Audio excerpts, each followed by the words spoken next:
We saw Duke for Jordan.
Nervous? You okay? Yeah, I've never done this before actually. I'm a little nervous. Just talk less. Kind of like you're dribbling. Do less. Just do less. Say less. Okay, was that flex though?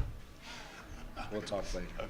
Got head coach John Schaefer here, along with Sutton Shook, Titus Moore, and Chase Branham. We'll open up to questions right now. Guys, I mean, heck of a fight. By far the most impressive performance I've seen from a local team in 4 years covering this. Chase, start with you. I mean, you guys weren't afraid of the hype. You guys weren't afraid of the team. Talk to me about why you guys came out swinging like Rocky, and what's it feel like to be that close to knocking out the #1 team in the country? Yeah, for sure. I feel like our mindset was we really have nothing to lose. I mean, we're a local team. I feel like, we all have trust in each other, and we know, we're come out and defend at all costs. I feel like that's what kept us in the game was our defense and then sharing the ball. I feel like that's what it came down to, is really knowing that, we really have nothing to lose. We just need to go out and compete. Games like this is going to, prepare us for the future, in future games down the road, later in our season. So I feel like just having that mindset of, that we really have nothing to lose. Paul, the sixth coach, said, hey, because we knew this team was going to be tough. He said, our scouting said they can play with anybody. What's it mean to you guys personally to know that the number one team in the country said these guys are as good as advertised, whether there's a number beside their name or not? It feels great, of course. I mean, that's the number one team in the country. They have great players. I mean, all those dudes are going to go play high Division I basketball. Hope to see them, later down in the future. So, I mean, that's high, an honor, coming from Paul VI, a historic program. TOC, you watch them. I mean, growing up, I saw them win, two TOC championships. So it definitely means a lot. What did you make of the matchup with Jordan Smith? Have you played against him? I have not. That was the first time, but he's legit. He's good. He's strong. He can really do everything on the court: defend, handle the ball, play defense. He can shoot it, pass the ball. I mean, really everything. He's a complete player. So I feel like it was cool, matching up, seeing that high level guys, top point guard in the country, and seeing where I, face against a kid like that. He also praised you whenever he was in there. I guess, what does that kind of mean to receive high praise? For sure, that means a lot. Coming from a high caliber player, him showing respect, and I'm showing respect back. Just acknowledging my game as well as I am his. So it's pretty cool. Facing that kind of competition, it was cool. Coach, what did you just kind of make of the environment here? This is my first time coming to this event, and it was a lot wilder than I expected. Just kind of what do you make of it? It was a lot of fun. Honestly, I didn't look up very often. I was pretty dialed in, and then once it was over, I looked up, and then when you heard the crowd roaring there at the end, I noticed how many people were there. But no, it was just a great atmosphere. These guys are a little bit used to it with the Blue and Gold Championship night that's here, and so it's like that. It has that feel to it, but a little bit more fun actually. And Sutton? Yeah. Sutton, just talked with him for a second there, said he just won NAIA offer. To me, it looks like a guy who could play Division I. What I agree. would you say? He definitely agrees with I agree. I like that. I'll let him answer the question. Are you asking me a question or him? What do you kind of see in him that he could be that type of player? Oh, Sutton's got the talent. He needs his motor needs to be a little better sometimes, but we're working on that. But he's one of the best shooters I've coached, and I'm lucky to have two of them on the same team. And his ceiling's high. It's just like we've talked about a lot. You getting out of him's hard sometimes. So, and college guys see that too. Coaches see that. So we talk about that. But I would say his offers probably just went up today. I want to talk about the end of the game. I know that there was that diving play at the end that was kind of a controversial call. What was your view of that, and what was your thoughts on that last play there? You don't want my thoughts on that last play. Part of the game. Yeah. We put ourselves in that position. It's just basketball. It happens. Referees are part of the game. That didn't beat us. We probably beat ourselves when we gave up a 10-0 run to start the third quarter and had to dig back. And so, those are calls or plays. Yes, it's a lot of emotion. Yes, we're not happy, but that's how it goes. But those guys getting booed, that's pretty harsh. But that's part of the game as well. So, it is what it is. At any point during that game, how did you? Those of us watching the game, see Logan-Rogersville has got the number one team on the ropes like that. In the moment, did you feel that, or were you able to stay within yourselves and just feel like it was just another game, so to speak? No, it felt special. Like I didn't think we were going to lose until the last, couple, under a minute. So no, it just guys were doing what we needed them to do. It's hard to run your stuff against high caliber physicality and pressure, and you can't recreate that in a practice. So we talked the same about the TOC is this, these guys will learn from the TOC what I can't teach them. It's experience. So once you play against that, they absolutely just got better. You know, we talk about that all the time, that they're going to understand that, embrace it, and it's going to help down the road. And if you can play with Paul VI and have a chance to win, then there's really no reason you can't beat everybody on your schedule. How important was that Chaminade game, getting that in before this? You know, it was. We had some learning lessons from that. We watched a little film. We had not watched film in a while. I'm glad you brought that up. But these guys love film, but really film doesn't lie. So we had a little come back to reality, and still had an opportunity to beat a really good Chaminade team, and we did a lot of things that we typically don't do. Our turnovers were high, our effort was not great, so we learned a little bit of that. So that was a wake-up call for us, and that was another great environment. You're playing in front of 3,000 people in a packed house, so it's kind of a miniature deal there that they set up at Highland. It was good. So no, I'm definitely glad we played that game, and to be what are we, 11-2 right now, you got to be pretty happy with what the kids have done. Chase, overall, right, just in the gut check reaction, like 3:18 to go, this got away from you at the end there. So what lesson you take away? Is there one, two, multiple lessons you learned that you can talk about right now, what you can learn now, and how it won't affect you guys come the state tournament? I'd say the main thing is take care of the ball. I feel like we kind of rushed some shots. We didn't get a lot of boards. It wasn't what we were doing the whole game. Like we got to the point where we were, getting rebounds, playing good defense, and I feel like we just kind of let it up just a little bit to let them, and then they got back in the game. They got momentum. So I feel like that's the main thing, is continuing what we worked. We built that whole game, and just continuing that fight we had the first. Did you ever feel like over the end there that they were trying to speed you up emotionally, adrenaline-wise, or do you feel like you guys handled that the way you wanted to? I'd say half and half. I'd feel like, we had a big crowd. I mean, they was getting into the game. You had guys, in your face. I feel like we didn't execute on getting the ball up the floor at times. There's some stupid turnovers that's not us. Like that's not, what we do. So I feel like that's something we can improve on. But I feel like the other half is we handle it decently well, but just not to our standard. Chase, when Paul VI came in, the first thing that happened is Jordan sits down without even being asked. He brought your name up, just saying that guy's an NBA player. Can you talk about what this journey's been like for you, going from a really awesome high school player to now you're going to go to Indiana, and you've got guys who are going to be in the league saying that he thinks you belong there someday too. Yeah, I feel like it's all just from hard work, just hours in the gym, just being humble, not getting too big of a head, just staying ground level, and just realizing he's a human too. I mean, he's a heck of a player, but I feel like we put up a hard fight against him. But it feels good, having that mention from him. I mean, that's a first round, one and done guy. So hearing that from him is pretty cool. Hopefully, we turn him into a Hoosier down on his list. So we'll see what happens. Any other questions?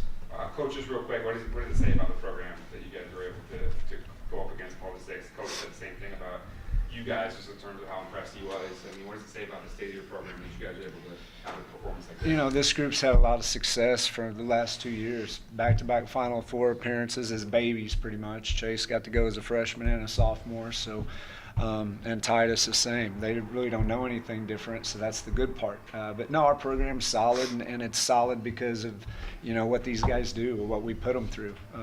We're not the easiest coaches to play for probably sometimes, but so is it you right? I like you as a coach. I don't know why, but anyway, no, they work hard, they put in the time, they do what it takes to win, and we set the standard high, and they keep working and improving, and that's what it's all about. So we're pretty no nonsense for the most time when we're pretty serious about basketball, and these guys have plenty of nonsense time on their own. So we just try to take a couple hours out of their day with no nonsense. All right, guys, we've got head coach Glenn Perello here, along with Lawrence Brown III, Brian Mitchell Jr., and Jordan Smith, and Scott Bull. What do you guys just make of the environment in here? Smitty, obviously, you were kind of hanging on the booze. We love the environment, taking on the hometown team. It's always an honor, but that team, really good team. Shout out to them. They gave us a run for our money. Really well coached, really well player Chase, really good Indiana commit. So I just want to give a shout out to them. What stood out about Chase? Obviously, you had to cover on that a little bit there. I would say his shot making and how he connected with his teammates. He never really got down on himself when he missed a shot, when he got a turnover. So just his connectivity with his teammates. I mean, it was fun. I mean, we thrive on being in these type of environments. I thought it was great. We don't like being the villain here at this event because it's been like a home away from home. Completely understand though, that was just a fun environment, and that's what high school basketball is all about. And that's why this is such a special tournament, is because it gets to showcase and to celebrate the love of high school basketball that we have across the country, and specifically in this area. So that was a fun environment to play in. It was an intense environment, atmosphere, and we're obviously fortunate to come out on top. But that was, we enjoy the competition. We enjoy the challenge, and really proud of these three for stepping up. What about Rogersville surprised you guys? Nothing. Yeah, nothing. We knew this coming in, that they were going to be a really tough out, and we were going to have to play well. We saw their shot making ability. We saw how it is they were able to share the ball, and all the guys. They have a great offensive rhythm. They are tough on defense, so they've been very successful. So it does not surprise us at all. Nothing surprised us, and that's tough. It's tough when the expectation might be there. But we've been in this position for a long time, and we know what the bullseye feels like, and we're feeling pretty good about the group that we have, and that we are going to be fighters, and we always talk about just fighting until there's 4 zeros. And then for us to be able to come back the way we did and found a way to dig down defensively and get some stops. But that we knew as soon as we saw the draw and got a chance to do some of our own research on watching them, that they play a style of basketball that's going to give them an opportunity to win every time they step on the floor. Coach, Jordan didn't shoot it the best tonight, but obviously had kind of the tip, kicked it out for that 3, and then made another big pass late. What does that just kind of say about him, and how much has he evolved kind of as a playmaker? Yeah, he does whatever it takes to win, and he recognizes what the right play is, and that's been something that he has grown into.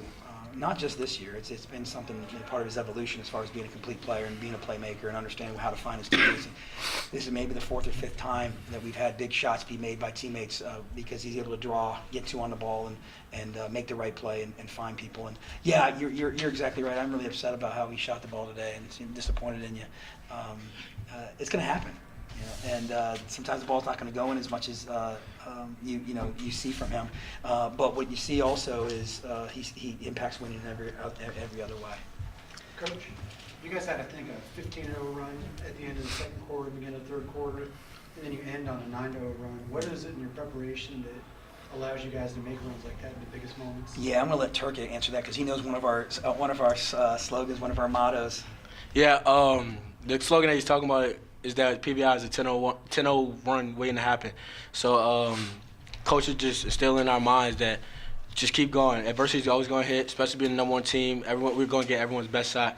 So just staying together, staying connected is the biggest thing. And I feel like in all these moments, all the games that we've won, we've always been down. And we've always just been able to just connect together, stay together, and just be brothers. At the end of the day, he wants to get the lesson that try to be fighters in life and on the court. So I feel like just us as young men been taking over his role. Like I said, he always ingrains it in our mind each and every day, every second he gets, always just telling us anything, any advice, just to be fighters in life. So it's a part of the game. Adversity is always going to hit. So just dealing with adversity is just something that he teaches all the time. Yeah, and one thing about runs, and the basketball's a game of runs, and the key, when we talk about being a 10-0 run waiting to happen, because we're going to burst out at some point, but it's the second number. And that second number, maybe it's a 12-2 run, maybe it's a 14-4 run, but it's the second number that matters, and you have to get stops and be able to do that and execute that. And so those 2 that you just mentioned were obviously very pivotal for us to be able to do that. But when we lock in and can get some stops, then our offense can get some flow to it, and that happened for us tonight. And so we just have to, not body language matters, just attitude matters, and handling the other team's runs, because what they did, and they're a great team. They handled the punches, right? So we handled their punches early, and they handled ours coming back, and that's why it was such a great game. I wonder if you players could give us a little look inside what it's like to be a top prospect. Obviously, you come into a game like this, you're going to play against Chase Branham.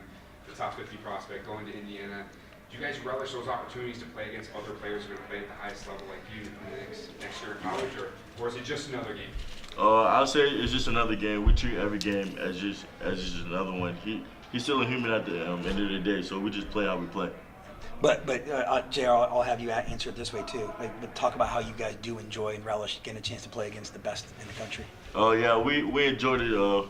We enjoy it because like we get to show our talents too, and then, like these tournaments, like we played in City of Palms just like this. He always talk about how our exposure and stuff like that. So we just take advantage and just go full out. Yeah, and Smitty, you obviously get to do it all the time against great competition. I just see it as a way to prove myself. I remember when I was a freshman, and I didn't have as much recognition as I did now, so I was always hunting everybody. Trey Johnson, prime example, my freshman year, City of Palms. I just took the challenge on trying to guard him, even though he had a good game, NBA player pro now. So, and now as I got older, I got a little bit more recognition. Now I became the hunted, so I just have to always, play with a chip on my shoulder, even though I'm still one of the top prospects, even though I don't really see my ranking as really that much of a big of a deal. I don't really take matter or really care for much about my ranking. I'm just a basketball player like everybody else because I was once in the shoes of a no-ranked player, so it doesn't really matter in my book, but always playing against another ranked player or a player with high hype, it's always good because it's always a good challenge. So. Yeah, for me, I would say playing against another ranked player, it will always be going to the game, that ranked player versus Smitty. So for me, it helps me out a lot because a lot of players don't have eyes on me. And I feel like in that moment that goes in my favor because I'm able to, show my ability. I trust in myself. A lot of people, as a 5'10" point guard, a lot of people don't really make it in this level in this game. So I feel like my IQ and just the way I kind of approach the game helps me out to, just be exposed. This is just another level of just me getting exposure. So I thank Coach for this opportunity, thank my teammates for this opportunity, and I wouldn't be here without them.